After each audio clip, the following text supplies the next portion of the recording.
Feminismos para entender, para llegar con nuestro feminismo a todos lados.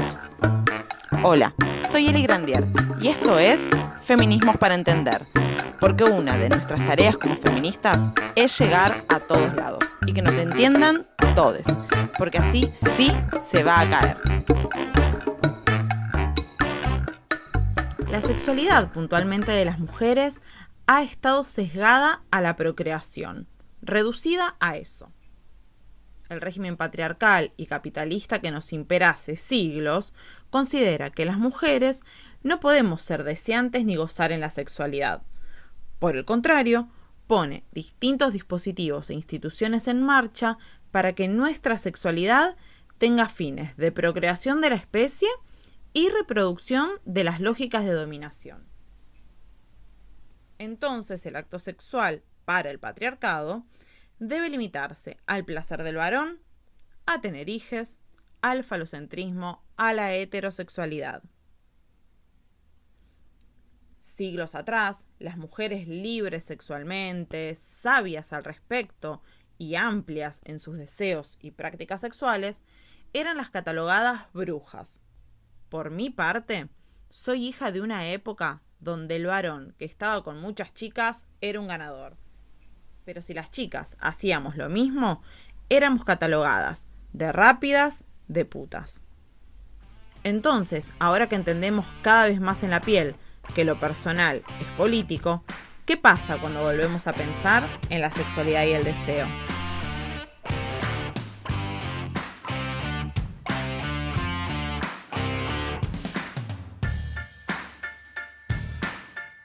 Y yo creo que la historia de nuestra sexualidad es un poco la historia del dominio del control sobre nosotras, sobre nuestros úteros, por ende sobre nuestra sexualidad, sobre nuestra capacidad reproductiva, pasando por muchas etapas, ¿no? Mi nombre es Tati Español y me dedico de manera autodidacta a reunir información sobre la sexualidad de las mujeres o personas con vulva. Y un día, nada, me pareció que tenía que expresar todo eso y de ahí surgió mi taller, que es un seminario que se llama Todo sobre tu vulva. Y los peores siglos, los de mayor opresión, los de mayor mutilación sobre la sexualidad femenina, desde física, genital, hasta lingüística, porque también hay una censura lingüística una mutilación lingüística en el lenguaje sobre nuestra sexualidad. Hay muchísimas palabras que no existen y expresiones de cosas que nos gustan que no tienen ni nombre. Por eso digo, no solo desde la extracción de clítoris. Todo eso no pasó hace tanto. Yo abro mi taller hablando de historia. Y si bien pasaron cosas muy nefastas, lo peor pasó siglo XVIII, siglo XIX. Y dejó unas bases muy cimentadas, ¿no? Mujeres, siempre cuento lo mismo, mujeres a las que se les extraían pedazos del útero, de los ovarios, del clítoris, porque en nombre de evitar la masturbación compulsiva, ¿no? Médicos en 1800 súper respetados que tenían clínicas donde se trataba a la mujer recortándole pedazos del cuerpo, más todo el patriarcado y la opresión y a mí me gusta mucho algo que dice Naomi Wolf en un libro, que dice que es que a nosotras nos enseñaron a empatizar más con el varón y hasta con un, no sé, bebé de lobo marino, creo que dice, antes que con nosotras mismas. Entonces después las violencias no las podemos reconocer. Mucho más difícil reconocer una violencia cuando no puedes empatizar con tu propio dolor y empatizas más con el ajeno. Y digo, todas estas violencias no pasaron hace tanto. 1800 no fue hace tanto. Hay un montón de consecuencias de eso.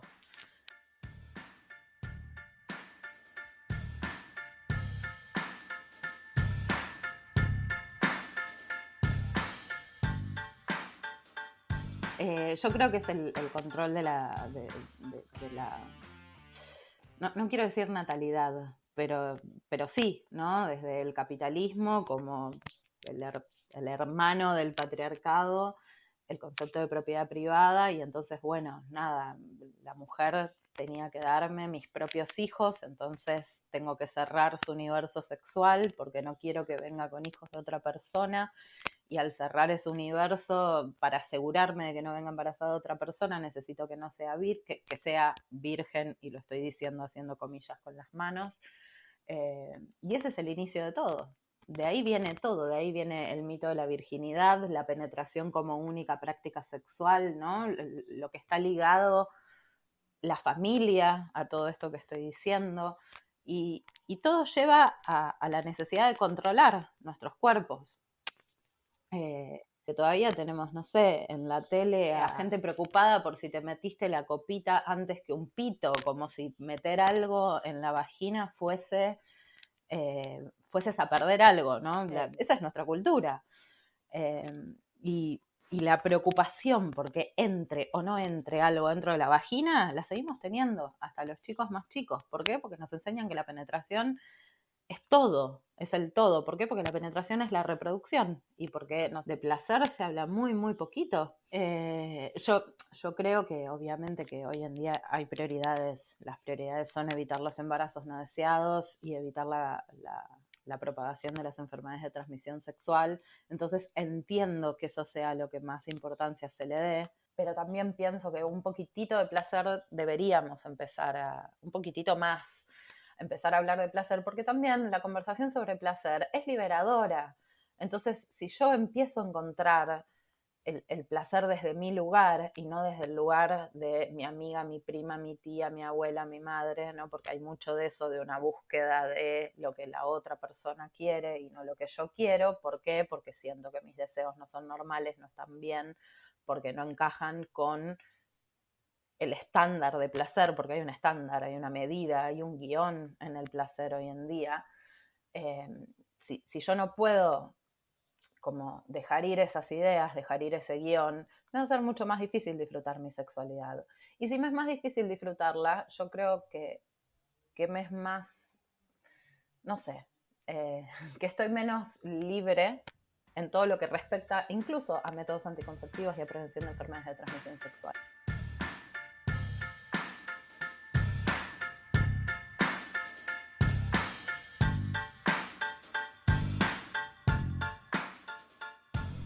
Buscar una sexualidad más libre, donde lo importante sea dejar correr el deseo y gozar, no está escrito en ningún manual del buen sexo. Pero sí podemos coincidir en que es súper importante conocernos.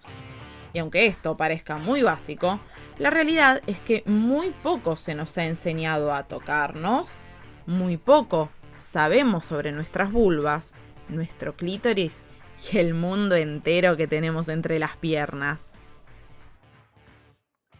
Yo siempre hablo de eso, hay un guión sexual que está establecido por todo, por la tele, por los medios, por cualquier comentario descolocado, cualquier cosa cualquier persona o práctica que salga un poco de la norma, siempre recibe algún tipo de crítica. Y no hablo de homosexualidad, de heterosexualidad, digo, creo que de eso ya estamos, no estamos librados obviamente de las críticas sobre esas etiquetas, pero no estoy hablando de eso, digo, estoy hablando de las prácticas sexuales. Hay un guión y hay un orden que lo vemos en todas partes. El sexo es unos besos, unos mimos, fuegos artificiales, caricias, un poco de sexo oral, un poco de sexo de estímulo con las manos, penetración, orgasmo y a dormir. Y fuegos artificiales, ¿no? Y todo sale maravilloso sin tener que hablar, sin tener que preguntar. Y ese guión aplica a cualquier sexualidad que tengamos, porque sea cual sea mi orientación sexual hoy en día, yo fui criada como heterosexual y el guión heterosexual incluso muchas veces se cuela en los guiones lesbianos, gays, todo. No siempre, pero se cuela muchas veces. Y la verdad es que hay muchísima gente hay muchísima gente no, digo, creo que la mayor parte no disfrutamos de ese encuentro sexual tan armado y tan estipulado y tan perfecto, ¿no? Como a veces hay accidentes, hay errores, ni siquiera errores, ¿no? Yo creo que es todo un aprendizaje. Los encuentros sexuales son prueba y error, hablar, conversar, pedir, decir lo que me gusta, reconocer que para nosotras las que tenemos vulva muchísimas veces lo que necesitamos es frotarnos, no sé, incluso desde lugares menos genitales también, empezar a disfrutar un poco más de eso, quitar el orgasmo como meta explosiva y única y empezar a disfrutar de todas las sensaciones anteriores, disfrutar del todo, digo, del cuerpo entero. Y cuando empezamos a disfrutar del cuerpo entero, quizás, digo, hasta a veces ni siquiera necesito estar previniendo tanto, por ejemplo, si vamos a hablar de heterosexualidad, hay 1000 prácticas que no llevan al embarazo, 1000 prácticas que podríamos llevar a cabo y que son tan satisfactorias como la penetración en sí misma. Lo que pasa es que cuesta mucho salirse de ahí y es muy difícil porque no lo vemos en ningún lado. No hay porno, no hay casi porno que muestre esas cosas. Yo creo incluso que todo lo que tiene que ver con una buena, y no buena, porque no hay buenas ni malas, pero con una sexualidad rica, sana, nutritiva, que me deje con ganas de más, con todo eso nos enseñaron que está mal, ¿no? Como el preservativo o la profilaxis, digo, el campo de látex o la profilaxis que algún día existirá para las personas con vulva, es parte de lo que me relaja. Porque me enseñaron que es un bajón, que es cortamambo, que se rompe el momento. La sexualidad es un acto que se corta, discontinuado. Y ahí yo lo veo también todo el tiempo en mi trabajo, como la gente que no logra cumplir con, vino tal, cogí con tal y no terminé. ¿Qué importa? Llegaste a tu casa y te clavaste alta paja, digo, ¿no? Bueno, sorry, no sé si eso era apto, pero, pero digo, va por ahí. No, esto no quiere decir tu orgasmo no importa, ¿no? Obvio que importa, no importa menos que el de la otra persona, ¿no? Es súper importante y todo. Pero digo, también como correr ese peso de encima. No, bueno, no pasa nada, no pasa nada y puede pasar, no sé, los pitos a veces no se paran, las vaginas a veces las vaginas no se mojan, eh, los orgasmos a veces no suceden y a veces no eyaculamos y a veces sí, y digo, ¿cómo te podés ir de un encuentro sexual donde supuestamente la pasaste súper angustiada porque no hubo un orgasmo?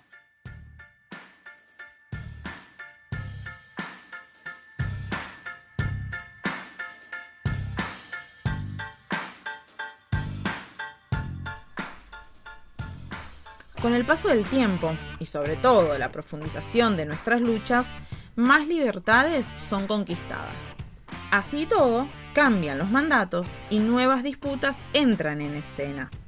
Pero lo más importante es que podamos entender y buscar el goce pleno sin querer entrar en nuevos casilleros, que de última, aunque más liberadores, también nos terminan oprimiendo y forzando.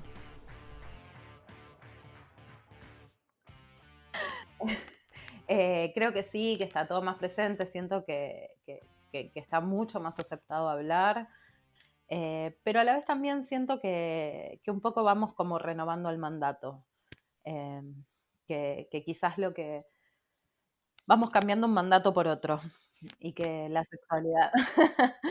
y yo creo que todo este mecanismo de opresión que hay sobre nuestra sexualidad es bastante inteligente y se va renovando, ¿no? Como que, no sé, pasamos de criticar la monogamia a que ahora si no sos polígamo sos un nabo. Pasamos de que no hablar del clítoris a que ahora hay que tocarlo sí o sí, cuando no a todas las personas de este mundo, ¿no? Pasamos como de una receta a la otra.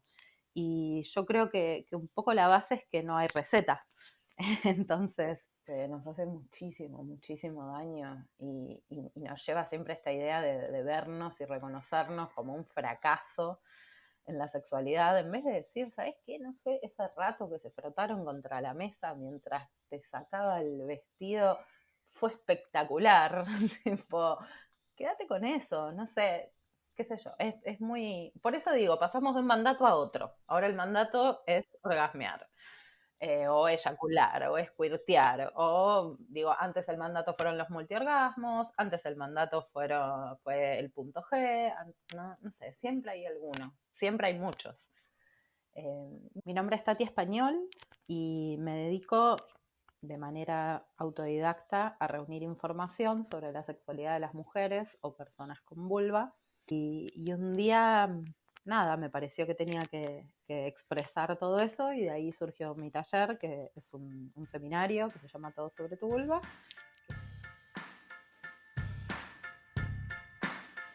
Me gusta hablar de consentimiento, me gusta hablar de consenso. Me parece que consentimiento y consentir es decir que sí a la demanda de otra persona. Y eso nos deja en un lugar nuevamente de pasivas a nosotras, ¿no? Como de, y acá sí estoy hablando de varones y mujeres, porque esto se habla mucho desde la heterosexualidad, pero deja a la mujer en el lugar de, bueno, yo consiento, yo apruebo tu práctica, y de eso venimos de muchos siglos de eso, obviamente de no aprobarlas, ni de pensarlas, ni de nada, pero digo, de que sea el varón el que propone y la mujer la que consiente. Pero creo que deberíamos hablar de consenso, que son dos partes que se juntan y que proponen, y entre las dos propuestas consensúan qué es lo que se puede hacer, lo que no se puede hacer, ¿no? Que puede ser desde plantear todo desde el principio hasta ir viendo en el cara a cara, en el momento, pero no que indique pasividad de uno de los dos lados. Me parece que la palabra consentimiento indica pasividad. Para que el consenso funcione, consenso, consentimiento, lo que quieran, como quieran decirle, creo que lo que tiene que funcionar y lo que tenemos que tener es conocimiento sobre nuestros cuerpos. Si yo no sé lo que me gusta, si yo no sé dónde tengo el clítoris, qué forma tiene, cómo está formado, cómo funciona, porque un pito sabemos perfecto cómo funciona y sabemos todo. Si yo no sé esas cosas, me va a ser muy difícil poder consensuar con alguien lo que quiero, porque no voy a saber muy bien lo que quiero. Es una la que tiene que agarrar y subirse al caballo y hacer lo que necesite para encontrar el orgasmo. Tocarnos, mirarnos en el espejo, descubrir qué tenemos entre las piernas, conversar y darle palabra a lo que sentimos con otros, para así poder decir, pedir lo que nos hace sentir gozosas. Es todo un camino de autoconocimiento en busca del placer. Estamos todas convocadas a este camino de ida rumbo a la libertad de nuestras vulvas. Que arda nuestra piel y sude de placer. Esto es Feminismos para Entender, para llegar con nuestro feminismo a todos lados. Seguilo en las redes sociales. Escucha este y todos los capítulos de Feminismos para Entender en Spotify, Apple Podcasts o tu reproductor de podcast favorito.